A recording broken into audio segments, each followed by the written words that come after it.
Bonjour à tous et bienvenue sur Zelker TCG, je suis Zelker. Aujourd'hui c'est pour un concept un peu particulier qui nécessite de ne pas être seul, donc je serai accompagné du poulpe que vous verrez dans pas longtemps, que vous venez de voir.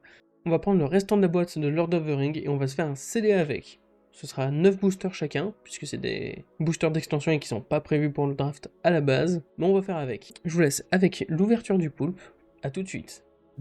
Je suis de retour pour faire du coup la deck tech que j'ai fait. Alors, du coup, j'ai choisi deux couleurs que j'ai pas du tout l'habitude de jouer, c'est-à-dire du rouge et du noir, hop, parce que c'est pas des couleurs que j'apprécie. Être agressif et détruire des créatures, c'est pas dans ma façon de jouer. Du coup, là, ça va être une première, mais j'ai eu beaucoup de cartes noires, notamment des bonnes, et les cartes noires allaient bien avec les cartes rouges. En carte notable, du coup, la plupart du deck se base sur Sauron. Finalement, je disais que ce serait un bon commandeur, bah, je vais essayer de le jouer en draft. C'est pas du draft, mais en scellé, pardon. Donc l'objectif, ça va être que l'anneau nous tente et de transformer du coup des créatures en copie, enfin des créatures dans le cimetière en copie. Ça devienne des 3-3 apparitions. Ensuite, du coup, j'ai ça qui va permettre d'amasser des orques, parce que j'ai pas mal de choses qui jouent du coup avec les tokens et avec les orques et l'armée de manière générale. Ça, du coup, pour détruire plein de choses, avec un peu de chance, ça fera une vrasse si jamais il y a un deck jeton en face, et ça permet de tenter l'anneau, sachant que Sauron, il faut que l'anneau le tente. Enfin, il faut qu'il soit le porteur de l'anneau. Et ça, du coup, qui permet d'amasser des orques et potentiellement de gagner si j'ai suffisamment d'orques. Donc ensuite, en carte Enko, alors je sais pas si on la voit bien, non. Donc ça, c'est un truc pour détruire des créatures. Enfin, pour détruire une créature de force de 2 ou moins, et on peut s'exiler du coup pour que l'anneau tente. Ça permet d'amasser des orques et de récupérer une créature adverse potentiellement à sacrifier, parce que j'ai une petite sous-stratégie sacrifice. Et ça, du coup, une carte que je trouve incroyable, les Nazgûl.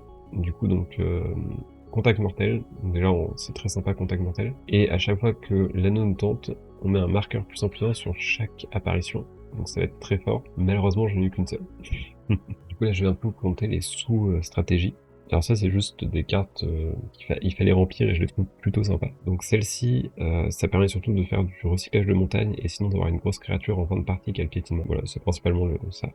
Ça fait regard 1 et piocher. Et du coup ça se remélange à sa bibliothèque quand c'est détruit. Donc c'est très sympa, surtout dans un deck de 40 cartes. Et ça du coup c'est juste ça permet de créer des tokens qui seront utiles pour le sacrifice. Et du coup c'est la prochaine catégorie que je vais vous montrer. Du coup sacrifice, alors sacrifice il y en a un peu là.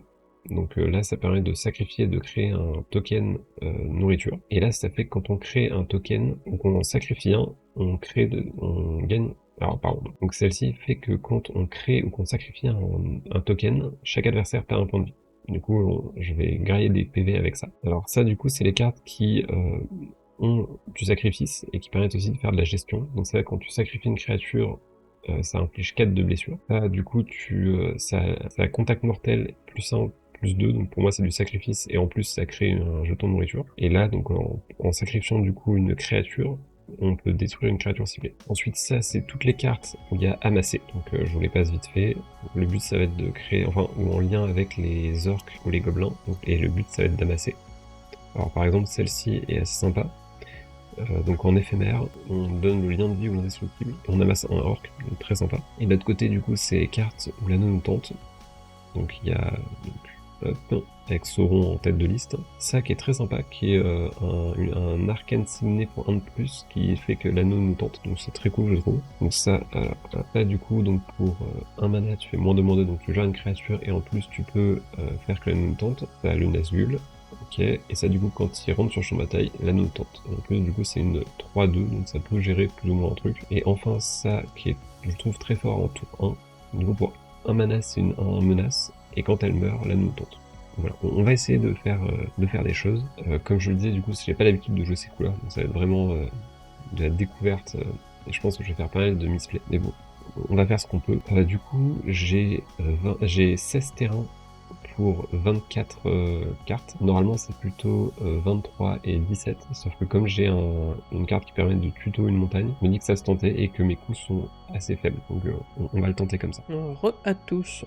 Je vais vous présenter du coup mon deck. Ça, ce sont les terrains, on passe après. Et je vais vous présenter le micmac qui est mon deck. Donc on va commencer par l'incolore. Voici un artefact qui va me servir à fixer mon mana tout en piochant, qui a un très bon tour 1, j'espère vraiment l'avoir dès le début. Ensuite, je vous l'avais dit, ce sera dans le deck ça. Et c'est trop fort pour ne pas être dans le deck, donc c'est dans le deck. Ensuite, un caillou tour fixe le mana encore une fois. J'hésite à en mettre 2, mais bon, vous verrez, je pense pas en avoir besoin de 2. On passe à la couleur principale, avec ceci qui va permettre de créer un petit token pour après, synergiser avec d'autres cartes, et qui est un petit combatrix plutôt sympathique qui peut peut-être même finir la partie. Là, je ne pouvais pas ne pas le mettre si je jouais cette couleur-là, qui va me permettre sûrement de piocher pas mal de cartes, ou alors de piocher peu de cartes et de regagner des PV pour repasser devant, ça peut être cool. Ça, c'est pour réanimer les créatures, faut bien le timer par contre, mais ça permet de la récursivité, ce qui peut vraiment me donner un avantage. Et ça, c'est le petit bonus. Ensuite, là, on passe plutôt à un finisher. Même si son premier effet, je m'en fiche un peu. C'est surtout que si jamais on arrive à piocher une seconde carte, c'est très rare dans le deck, mais on pourra lui mettre un marqueur +1, ce qui pourra le rendre assez fort. Ensuite, nous avons Saradoc, qui, puisque je joue des petites créatures, va me générer d'autres petites créatures en token, très important, et qui pourra venir en tant que 4/4 lifelink si j'ai assez de halfling. Du coup, j'espère bien pouvoir le trigger quelques fois, gagner des PV avec une grosse créature. On passe à une 3/3, mais qui va mettre un petit A1 body, qui va multiplier mes humains, qui va me permettre de faire la dernière carte de cette couleur que je vous présente.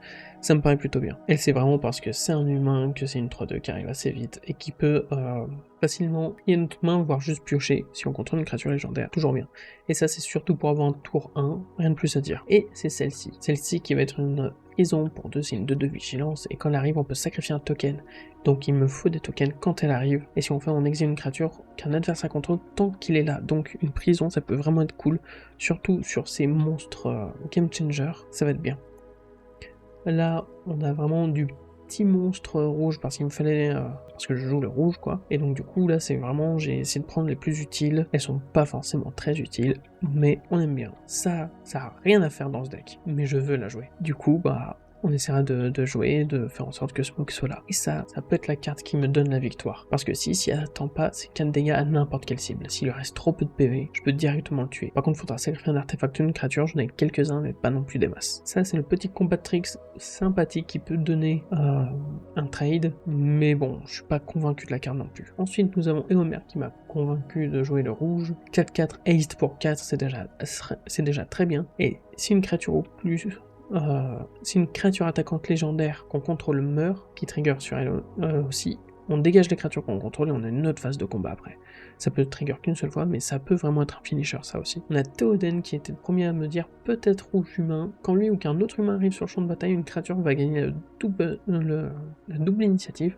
Donc pour 3, c'est plutôt un bon boost, et c'est une 2/3, ça trigger quelques effets, oui. Ensuite, nous avons Aragorn, King of Gondor, et oui, là on arrive dans le dur, c'est pour ça que j'ai quelques cailloux. Je joue tricolore avec très peu de bleu, mais du bleu quand même. Je pouvais pas passer à côté d'une 4/4 vigilance lifelink, peu de chance que j'invoque, mais j'aimerais vraiment beaucoup. Il mange le monarque quand il attaque. Jusqu'à une créature ne peut pas bloquer, et si on a le monarque, toutes les créatures ne peuvent pas bloquer, donc si on arrive à être le monarque, et à la rester, ça peut être un très très bon finisher. Et du coup, qui dit bleu dit, je vais rajouter quelques humains, un draw discard qui peut être sympathique pour trier, et un mana et un dorks qui peut être utilisé que pour un instant ou sorcerie. Son deuxième effet, je le ferai jamais, mais ça peut être sympa. Pour finir, pour les terrains, pas grand chose, beaucoup de terrains de base. C'est là où ça va être un peu compliqué, pas mal de blanc forcément, un peu de rouge, et puisque je joue bleu, je me suis dit, pourquoi pas le mettre, en vrai, avec une île de plus pour se dire qu'on peut jouer en d'étapes. Je vous reprends tout de suite en game. Et nous sommes de retour, cette fois-ci ensemble. Tout à fait. Et on va se mettre sur la gueule. Normalement, vous avez tous les deux votre deck tech. C'est ça. On va voir du coup ce que ça donne, sachant qu'on n'a aucune idée de ce que je vote. Au plus grand sur 2d6. Ok. 7, la moyenne. Vous voyez pas beaucoup, dommage. Et mince, 5, donc c'est toi qui choisis. Je vais bien entendu commencer. Et on coupe les decks. Les decks. Très bien, enfin. On sait pas encore si ça va être un BO1 ou un BO3, on vous tiendra informé. De mon côté, je vais garder, mais j'ai l'impression qu'on n'est pas tous les deux non plus top au niveau de ça. C'est l'avantage au moins toi de toucher. Il n'y a qu'une seule couleur qu'on sait de l'autre, c'est le rouge. Du coup, m'est avis de commencer par une montagne. Et un de tour. Alors, je vais poser une montagne, comme le veut la tradition. Je pioche. Ce à quoi je m'attendais. Du coup, je vais te révéler une autre couleur que je joue. Je joue une plaine. Ok. Un tour. En réponse à ta fin de tour, et un mana pour carte, donc peux défausser cette carte et faire le montagne cyclique. Ok, recyclage de montagne. C'est pas mal, c'est pas mal. Une carte de moins dans le deck. Oui, terrain de moins. Alors. Tu peux couper, tu peux. On va pas s'embêter à couper non plus. Ouf. Je vais dégager mon terrain. Un tour. Non, je ne vais pas te révéler tout de suite ma deuxième couleur. Pour 2 mana. L'artefact, du coup, quand il arrive sur le champ de bataille, je fais regard 1, puis je carte. Et du coup, pour 2 mana, je peux le sacrifier. Je peux l'engager, le sacrifier pour gagner 3 points de vie. Et quand il est mis dans le cimetière depuis le champ de bataille, je le mélange avec la bibliothèque. Ok. J'aurai une réponse. Ok, Pour 2, non, j'ai rien, vas-y. regarde. Et je vais garder au-dessus. Et bah, c'est moi de piocher. Cette carte en bas. Moi aussi. Je vais jouer une deuxième plaine. Ça fait plein de plaines. Pour 3, sur un rouge et un blanc, je vais jouer Théoden, roi du Rohan. C'est une 2-3. Quand Théoden, roi du Rohan, ou qu'un autre humain arrive sur le champ de bataille sous mon contrôle, une créature ciblée va gagner double initiative jusqu'à la fin du tour. Donc, premièrement, il va gagner double initiative en tour. Après, il faut que j'arrive à trouver des humains, quoi. Je vais donc te révéler ma deuxième couleur, qui est du noir. Ah, j'avais peur qu'il y ait du noir dans ton deck. Ouais, ça va, tant que je joue rien d'autre, c'est juste une 2-3 en vrai. Hein. Reste une menace. D'accord. À moi. Hop. Oh. Je vais jouer une plaine. Pour 3. Je vais jouer un Errand Rider of Condor. C'est un humain. Quand il arrive sur le champ de bataille, je pioche une carte. Et si jamais je contrôle une créature légendaire, je mets une carte. Pardon.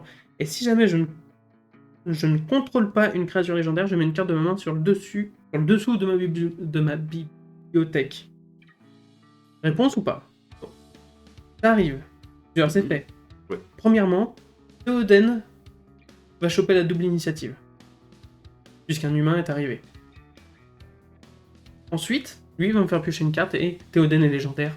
Je n'aurai pas besoin d'en mettre une sur le dessus de mon deck. Je vais rentrer en phase de combat. As-tu une réponse? Je t'attaque avec une 2-3 double initiative.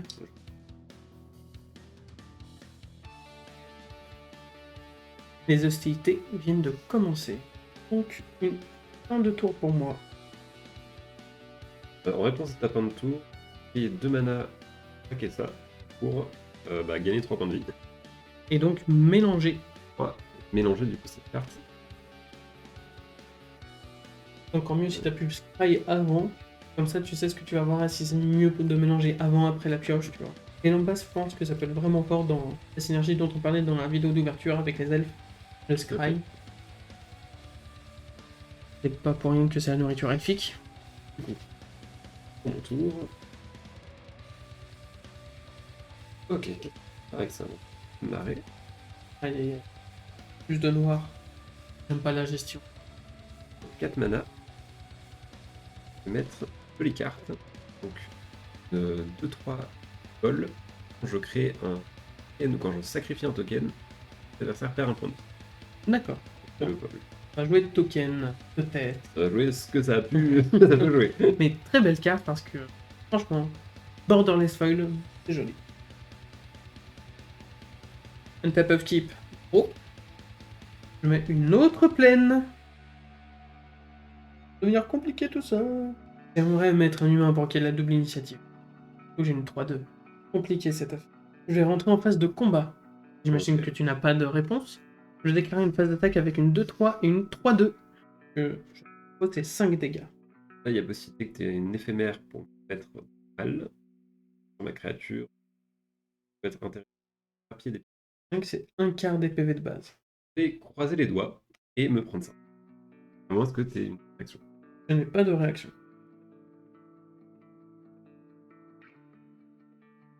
En main phase 2, pour 3, je vais jouer un Inherit Envelope. C'est un caillou, mais quand il arrive, l'anneau me tente. Beaucoup d'armées. t'avais où? Oui, il y a un token.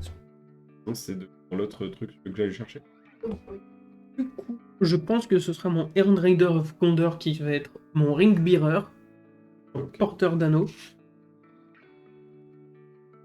Parce que comme ça me fait 2 créatures légendaires, vu que mon Ring Bearer est légendaire. Et en plus, il ne peut être bloqué par des créatures qui ont une force plus grande que la sienne. Malheureusement, bon, c'est une 3-2. Mais j'ai mon petit caillou en plus dans l'histoire, donc je suis gagnante. Ce sera à toi. Hop.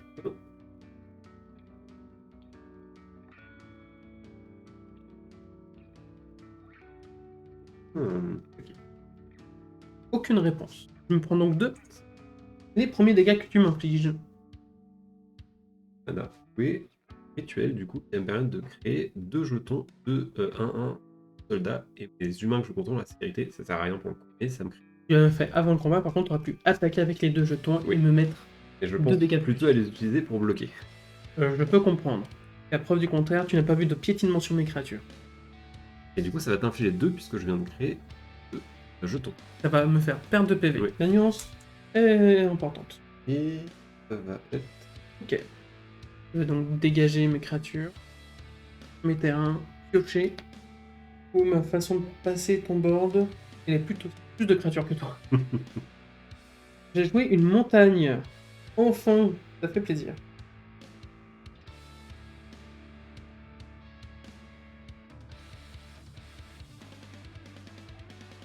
Pour 4. Oui, ça c'est... Ma courbe de mana n'est pas vraiment excellente. Je vais jouer Saradoc, Master of Buckland. Quand Saradoc ou qu'une autre créature non token avec une force de 2 ou moins arrive sur le champ de bataille sous mon contrôle, je vais créer un 1-1 Halfling. Voici mon petit Halfling blanc. Très joli. Du coup, Pas d'où un dessin. un humain est arrivé. Ah non, c'est un alphelin. Un Halfling qui est arrivé, ce n'est pas un humain. Mais par contre, le deuxième effet de Saradoc, non des moindres, peut engager 2 autres Untapped Halfling ou qui gagnent plus de plus 0 lifelink. Donc j'ai potentiellement une 4/4 de vie et ça, même si elle passe pas, elle me donne beaucoup de temps. Je vais te proposer une attaque. C'est une réponse avant que j'attaque. Non, c'est pas vraiment une proposition. Non, j'ai pas de réponse. Du coup, je vais attaquer avec Théoden. Mon Ring Bearer que tu pourras bloquer dans tous les cas, donc on s'en fait. Une de 3 et une 3-2. Et les deux. Ah, t'aurais pu m'éclater une créature aussi. Je ne captais maintenant. Est-ce que tu as une réponse? Je n'ai pas de réponse. Moi j'ai une réponse. Oh! Mana. Je vais mettre plus 1, plus 0 et initiative à cette créature. D'accord. Elle puisse te la péter. Et si t'es un gobelin ou un orc, tu vas gagner célérité. Ça sert à rien du coup. La tienne est pétée dans tous les cas. Non. Ah, quoique. Non, elle a Non, célérité. ok. Elle a initiative. Du coup, je vais faire la même. Elle va avoir aussi plus 1, plus 0 initiative. C'est dommage de l'utiliser comme ça. Mais elles ont toutes les deux initiative, donc c'est un trade. Oui, tout à fait. 2 pour 2. Ce n'est plus mon Ring Bearer. Je n'ai plus de Ring Bearer. Ce token est aussi mort par Théoden. Ah là là là. J'ai une réponse en fin de tour. Pour 2, je vais jouer Sam Sagas, The Sword of Earthed, une 2-1 flash. J'aurais pu la jouer plus tard, mais c'est mieux de la jouer maintenant. Quand il arrive sur le champ de bataille, je choisis jusqu'à un permanent qui était mis au cimetière depuis le champ de bataille ce tour-ci, et je le mets dans ma main.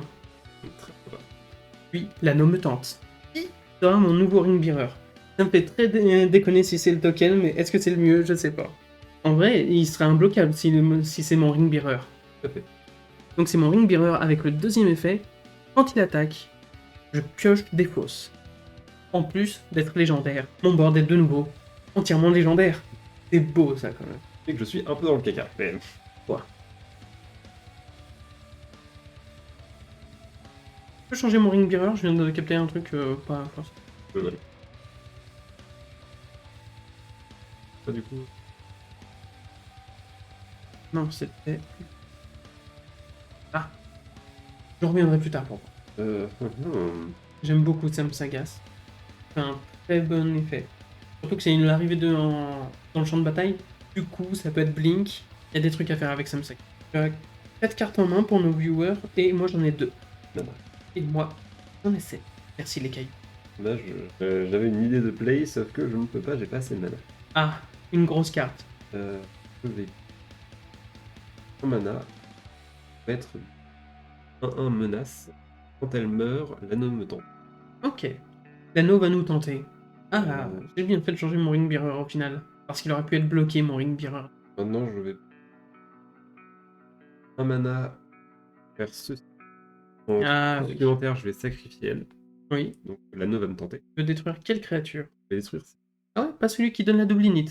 Non, celle-ci, parce qu'elle fait arriver plein de tokens. Où j'arrive à faire arriver des créatures. Et tu sais que dans ma main, j'ai une créature, mais qui n'a pas 2 ou moins de... Je pense que c'est une très grosse erreur que tu viens de faire. C'est pas. Sachant que tu sais que j'ai un humain en main et que je pourrais avoir la double init. Donc, je viens de te le détruire. Oui. L'anneau va te tenter. Ouais, Moi, j'en suis au 2e stade, toi, t'es au 1er. ouais. La créature est légendaire. Et je pour le coup, j'attaque. J'ai des PV, mais je risque de... Là, tu sais que j'aurai accès à la double init. Ouais, et... Je vais payer... Mana. Pour lancer une 4-4 piquement qui ne peut pas bloquer à moins que ce soit un gobelin ou un orc. J'ai hésité à la jouer, et je ne l'ai pas joué. Ah, au vu du nombre de gobelins et d'orcs que je possède, je comprends. Donc elle ne peut pas bloquer. Tout à fait. Et c'est une... Ok. Dégagement. Tiens. Pioche. Je vais commencer par payer 3 pour rejouer mon Iron Rider of Gondor. Quand il arrive sur le champ de bataille, je vais piocher une carte. Puisque je contrôle du légendaire, je ne devrais pas aller, mettre une de mes cartes en dessous. C'est un très gros avantage. D'autant plus que Théoden va donner double initiative à une de mes créatures. Je vais choisir Théoden. Je vais jouer une montagne. Et pour 5, Du coup, grosse carte. pas tant que ça, mais très utile dans le contexte géopolitique actuel, les Stalwarts of Osgiliath. Premièrement, l'anneau me tente quand ils arrivent. Il me semble que si mon Elfling est un Ringbearer, tu ne pourras pas le bloquer. Et j'atteins son 3e état dans tous les cas, qui est que, en plus, quand mon Ringbearer devient bloqué par une créature, le contrôleur de cette créature la sacrifie à la fin de combat. Ok. Ça commence à devenir dur, je trouve. Ouais. Mais, le dernier effet qui va m'intéresser, faut que ça touche. Je préfère mon Ringbearer. Quoique, en vrai, mon Sam Sagas il est difficilement bloquable en vrai. Oui, mais que avec lui. Et j'aimerais bien qu'il puisse attaquer. Pour un draw de discard, je passe un. Mon Ringbearer sera le Stalwart of Osgiliath. Ce qui me dérange un peu, c'est que mon board n'est pas full légendaire. Le deuxième effet des Stalwarts of Osgiliath, c'est que quand je vais piocher ma 2e carte, chaque tour, je vais lui mettre un marqueur +1/+1. Pas facile dans les couleurs qu'on a actuelles. Par contre, c'est un humain qui vient d'arriver. Donc, Sam Sagas aura la double initiative. Ok. Elle l'a, peut le bloquer certes, peut le perdre à ta petite chose. Je vais déclarer une phase de combat. Une réponse. J'attaque avec une 2-1 double initiative et une 2-3 double initiative. De menace donc pour 8. Et tu ne peux pas bloquer avec ta 4-4. Donc du coup, moi je vais bloquer ton Sam Sagas. Hop. Ok. Et Théoden va dans ta face. Exactement. Donc 4 dégâts. Alors est-ce que tu as un... J'en ai plus de mana, j'en ai pas de retour. Sam Sagas meurt, ta chauve-souris aussi. Donc, tu n'as donc plus de Ringbearer. Et une fin de tour pour moi. Là, je vais prendre quelque chose qui a sauvé, parce que là j'ai plus qu'une... Surtout que t'as plus de défense. Ouais. Parce que j'ai plus qu'une carte en main aussi. Hein. Je vais poser un terrain. Quand il arrive sur ma taille, je vais faire un regard 1 de l'incolore et il peut ajouter du mana coloré par rapport aux créatures légendaires qui sont dans mon cimetière. Est-ce que tu as des créatures légendaires dans ton Non. cimetière? Dommage. Je vais le laisser. D'accord. J'ai un peu peur de ce que tu... Ah, je crois que c'est un peu trop tard pour moi là. Pour 4 mana, pardon. Ok. Mettre Sauron le Nécromancien. Oh! Carte qui devra être un de mes commandeurs. Pour 5 mana, c'est une 4-4 menace. Quand elle attaque, j'exile une carte de créature depuis mon cimetière. Ok. J'en crée une copie attaquante 3-3 apparition avec menace. Et au début de la prochaine étape de fin, je l'exile, à moins que Sauron soit le porteur de l'anneau. Je suis très content de cette carte, et je pense que ça peut être un bon Elle est commandant. sympa. Et du coup, c'est une fin de tour. D'accord. Et ben je vais dégager tout ce que j'ai. Tu n'as donc plus de cartes en main. Je pioche. Je vais potentiellement mettre un terme à cette partie. Puis one-off, malheureusement. Je crois que j'ai peut-être un petit mix de combat avec mon Ring Bearer. Ah non, j'ai pioché une carte. Si Star Wars attaque, on fait draw discard. Donc j'aurais pioché ma deuxième carte, donc il va prendre son marqueur. Donc je ne suis pas à one-off. Tu vas comprendre. Pour 2, je vais jouer le Shire Shirafai. Je vais sacrifier un token, exiler ton Sauron tant que le Shiraif est sur le champ de bataille. J'ai gardé en main celle-ci pour ce moment-là. Je vais déclarer une phase d'attaque avec une 2-3, une 3-2 et mon Ring Bearer qui va me faire. Donc draw. Et quand il l'attaque, il empêche des blessures. Quand il attaque. Discard. Du coup, j'arrive à 5, plus 5, 10. Et je viens de mourir, du coup. Bien joué. Me permet. Vas-y. Une pile en plus. J'étais one-off et grâce au fait que ce soit mon Ring Bearer, ça m'a fait gagner. Si ce format-là vous plaît, n'hésitez pas à le dire en commentaire, à mettre des pouces bleus. Ça nous aide à savoir si on va continuer le format ou pas, parce que nous, on s'est bien amusé. Tout à fait. Ça va être beaucoup moins amusant au montage par contre. Si vous voulez soutenir la chaîne, le mieux ce sera de partager cette vidéo. N'hésitez pas à vous abonner pour ne pas louper les prochaines vidéos, à mettre la cloche pour être notifié. Et sur ce, ciao!